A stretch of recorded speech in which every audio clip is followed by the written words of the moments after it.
The Arizona Cardinals are at home this week. It's a now or never game for them as they take on the first-place Seahawks. Geno Smith and company almost ready to shed that fluky start label. Walker dances his way for the touchdown. So much for those fears Seahawks fans had coming into the season that without Russell Wilson, they didn't stand a chance. Geno has been way better than expected. The Cardinals are lining up against a quarterback, completing over 72% of his passes. That's the highest in the NFL. 13 TDs, 3 INTs. Throws on 3rd and long to DK Metcalf. He's got the first down. If Smith, Tyler Lockett, DK Metcalf and company can get on the same page, watch out. Lockett had some uncharacteristic moments against the Giants. A drop in the red zone, his first drop in the last 17 games. He made up for it. He and DK both scored in Week 8. Double move. Lockett on the sideline. In for the touchdown. Smith looking.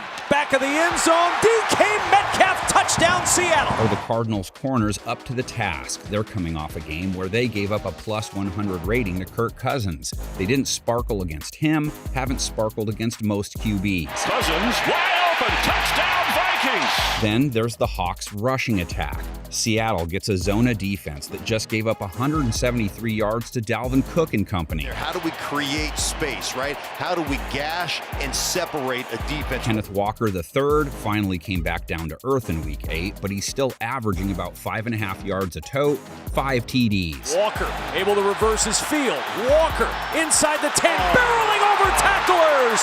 On the Cardinal side of things, offensively, everybody knows what Kyler Murray brings to the table and how important it is to get DeAndre Hopkins involved. Unfortunately for the Cardinals, slow starts have killed the team. They only had 3 points until late in the first half against Minnesota. Nice job by Eric Kendricks. That's just like recognizing what an offense is trying to do to you. Jumping out early could be the key against Seattle. Some of that might involve protecting Murray better. 19 sacks taken for him. How are we going to account for him? You see him on Billy Price right there, just making that move. Perhaps it's more telling he's been taken down that many times despite an evasiveness and running ability that has him leading the team in rushing yards and average. That's where he is so dangerous. He's just so hard to contend with. Let's all agree not to focus too much on his 6 fumbles, though, or those 6 picks he's thrown. Deep, Robbie Anderson way short and intercepted.